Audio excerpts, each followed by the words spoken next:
శశికళ జీవితంలో ఆశ్చర్యకరమైన మలుపులు, మెరుపులు, మరకలు కనపడతాయి.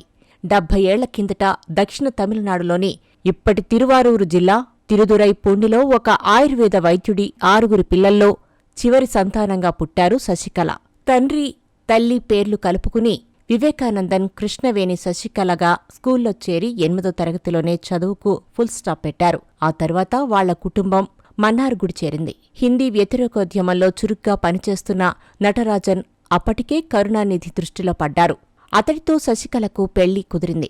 వాళ్ళిద్దరికీ ద్రావిడ సిద్ధాంతాలకు అనుగుణంగా జరిగిన స్టేజ్ మ్యారేజ్కి కరుణానిధి స్వయంగా పెళ్లి పెద్దగా వ్యవహరించి వాళ్ల చేత ప్రతిజ్ఞ చేయించారు. అలా శశికళ పేరు శశికళ నటరాజన్ అయింది. కరుణానిధి ముఖ్యమంత్రి అయ్యాక జిల్లా పౌర సంబంధాల అధికారులుగా పార్టీ కార్యకర్తలనే నియమించారు. అలా నటరాజన్ కూడా డిపిఆర్ఓ అయ్యారు. కానీ ఎంజీ రామచంద్రన్ ముఖ్యమంత్రి కాగానే ఈ పొలిటికల్ నియామకాలను రద్దు చేశారు.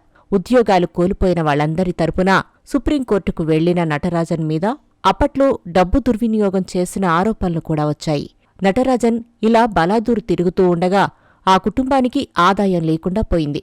శశికళ అన్నలు సింగపూర్ నుంచి వీడియో క్యాసెట్ ప్లేయర్లు, వీడియో క్యాసెట్లు తెచ్చి మద్రాసులో అమ్ముతూ ఉండేవారు. శశికళకు ఆదాయం మార్గం చూపిస్తూ ఆమె చేత ఒక వీడియో షాప్ పెట్టించారు.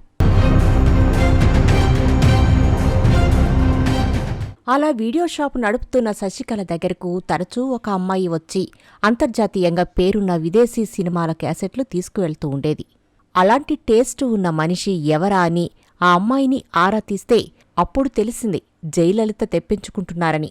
ఇన్నాళ్లు తను క్యాసెట్లు పంపుతున్నది జయలలితకా అని తెలిసి ఆశ్చర్యపోయిన శశికళ ఒకరోజు తానూ వస్తానని ఆ అమ్మాయితో చెప్పారు. అప్పటికీ ఎంజీఆర్ కొన్ని నెలలుగా జయలలితను పార్టీ నుంచి దూరంగా ఉంచారు. పార్టీ ప్రచార కార్యదర్శిగా ఆమె జనం మధ్యకు వెళుతూ పేరు తెచ్చుకోవడం గిట్టనివాళ్లు ఎంజీఆర్కు ఆమె గురించి వ్యతిరేకంగా చెప్పటంతో ఆమె ఇంటికే పరిమితమయ్యారు. అలా ఉన్న సమయంలో జయలలితను కలుసుకున్నారు శశికళ. అక్కా అని పిలుస్తూ తరచూ అలా ఇంటికి వెళ్తూ ఆమెకు బాగా దగ్గరయ్యారు. నిజానికి జయలలిత మీద ఎంజీఆర్కు ఉన్నవి లేనివి చెప్పింది నటరాజన్ అని తంజావూర్ కలెక్టర్ చంద్రశేఖర్ను ఎంజీఆర్కి పరిచయం చేసింది నటరాజన్ జయలలితకు తెలుసు. కాని శశికళ అతడి భార్యేనన్న సంగతి చాలా రోజుల దాకా తెలియదు. తెలిసాక అటో ఇటో తేల్చుకోమని చెప్పటంతో శశికళ నటరాజన్ దూరమయ్యారు. అలా 1989లో జయలలిత పోయస్ గార్డెన్ నివాసానికి శాశ్వతంగా మారిపోయారు శశికళ. ఈలోపు ఎంజీఆర్ మళ్లీ జయలలితకు పార్టీ ప్రచార కార్యదర్శి బాధ్యతలు అప్పగించటంతో ఆమె రాజకీయ పర్యటనల్లో చురుగ్గా మారారు.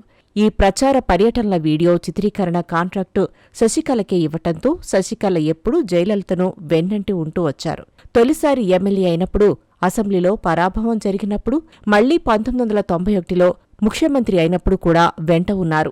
జయలలిత ముఖ్యమంత్రి అయ్యాక శశికళ విశ్వరూపం ప్రదర్శించారంటారు. అధికారికంగా ఎలాంటి పదవీ లేకపోయినా ఆమె పలుకుబడి చూసి మంత్రులు కూడా జయలలితతో సమానంగా గౌరవించేవారు. ఆమె ద్వారా పనులు చేయించుకునేవారని చెబుతారు. శశికళకు పిల్లలు లేకపోవడంతో తన అన్న కొడుకు విఎన్ సుధాకరన్ను జయలలితకు దత్తత ఇప్పించారు. ఆ రోజుల్లో దాదాపు 100 కోట్లతో ఆ పెంపుడు సుధాకరన్ పెళ్లి జరిపించటం పెను వివాదంగా మారింది. 20వ శతాబ్దపు అతిపెద్ద పెళ్లిగా పత్రికలు అభివర్ణించాయి. ఆ పెళ్లి కోసం జయలలిత, శశికళ ఒకే రకం పట్టుచీరల్లో ఒళ్లంతా ఆభరణాలతో ఇంట్లో తీయించుకున్న ఫోటో సంచలనమైంది. ఆ తరువాత ప్రభుత్వ ఆస్తుల కొనుగోలు మొదలు అనేక అవినీతి ఆరోపణలు రావటం, కేంద్ర మాజీ మంత్రి సుబ్రహ్మణ్యన్ స్వామి కోర్టుల్లో కేసులు వేయటం, తరువాత ఎన్నికల్లో జయలలిత ఓడిపోవడం, కేసుల్లో అరెస్టు కావటం చకచకా జరిగిపోయాయి. జైలు నుంచి వచ్చాక ఒక దశలో శశికళతో పెంపుడు కొడుకు విఎన్ సుధాకరన్తో తెగతెంపులు చేసుకున్నట్టు ప్రకటించినా శశికళ అప్రూవర్గా మారలేదన్న కారణంతో మళ్లీ దగ్గరకు రానిచ్చారు జయలలిత. అప్పటినుంచి ఉమ్మడిగా కేసులు ఎదుర్కొంటూ వచ్చారు. జయలలిత రెండోసారి అధికారంలోకి వచ్చినప్పుడు కూడా శశికళకు ప్రభుత్వంలో ఎలాంటి పదవీ ఇవ్వలేదు. పైగా ఆర్థిక లావాదేవీలలో ఆమె ప్రమేయాన్ని బాగా తగ్గించారు జయలలిత. తన ఆరోగ్య రక్షణ బాధ్యతలు మాత్రమే అప్పగించారు. అందుకే జయలలిత మరణం వెనుక మన్నార్గుడి మాఫియా ఉందంటూ చాలామంది శశికళ పెరిగిన ఊరు పేరు ప్రస్తావించారు. జయలలిత మరణం తర్వాత సీఎం అవుదామనుకున్న శశికళకు ఆఖరి నిమిషంలో కేసు అడ్డుపడడం, ఆమె జైలు పాలవటం, మళ్లీ అన్నాడీఎంకేలో చక్రం తిప్పాలన్న ఆశలు అడియాసలవటం తెలిసిందే. ఇది అతిగా ఆశపడ్డ శశికళ కథ.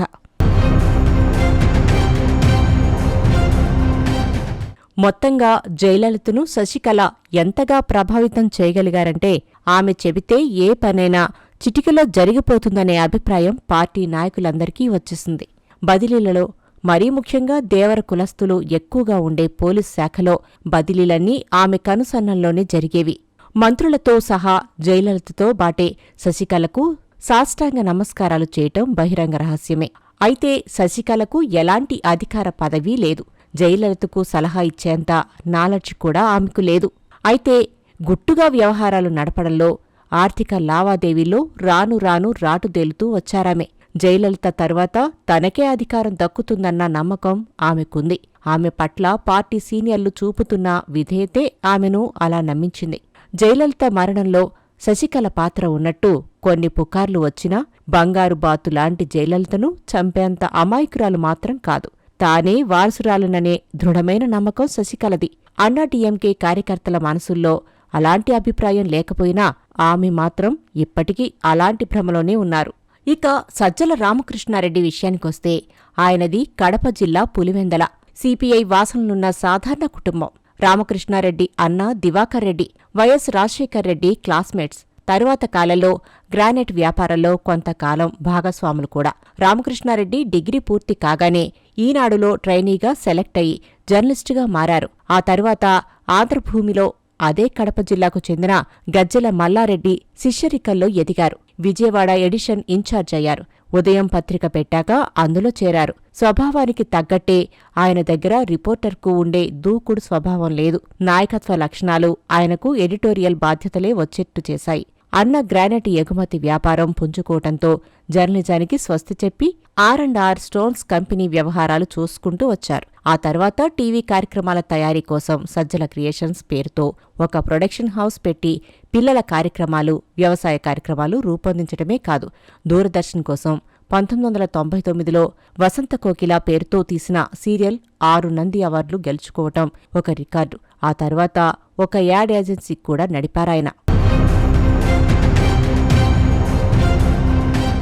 వైఎస్ రాజశేఖర్ రెడ్డి సీఎం అయ్యాక పత్రిక పెట్టాలనుకున్నప్పుడు సహజంగానే సజ్జలకు బాధ్యతలు అప్పచెప్పారు. జగన్మోహన్ రెడ్డి విజన్, సజ్జల కార్యాచరణ కలిసి సాక్షి పత్రికను మార్కెట్లో విజయవంతం చేశాయి.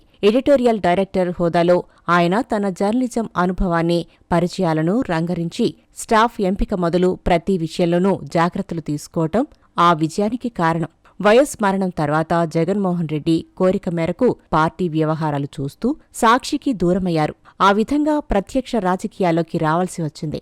జగన్ పట్ల విధేయత, విశ్వాసం ఆయనతో సాన్నిహిత్యం మరింత పెంచింది.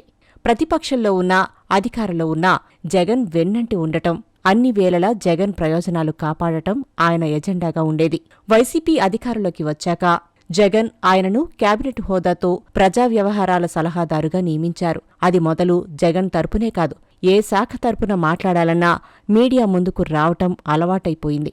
సకల శాఖల మంత్రి అంటూ ప్రతిపక్షం ఎద్దేవా చేసినా పట్టించుకోలేదు.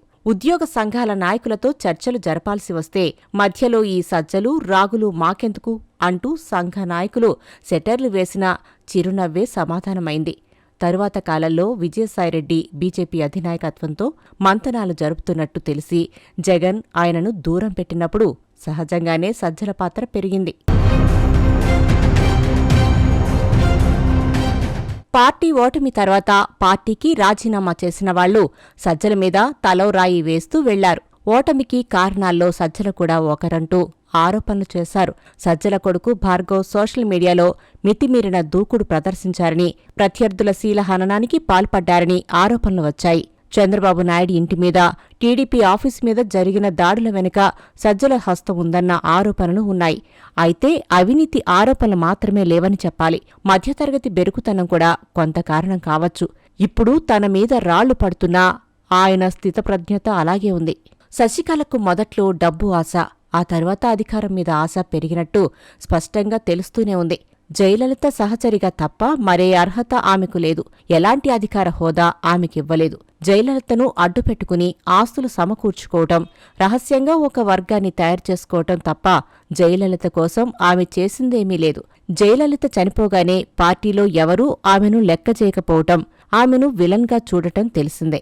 సజ్జలకు అధికార దాహం లేదు. జగన్కు తెలియకుండా ఏదైనా చేసినట్టు కూడా ఎవరూ ఆరోపించలేకపోయారు. అందుకే ఆంధ్ర శశికళగా అభివర్ణించటం అక్కసుతో జరిగేదే తప్ప అర్థవంతంగా మాత్రం లేదు.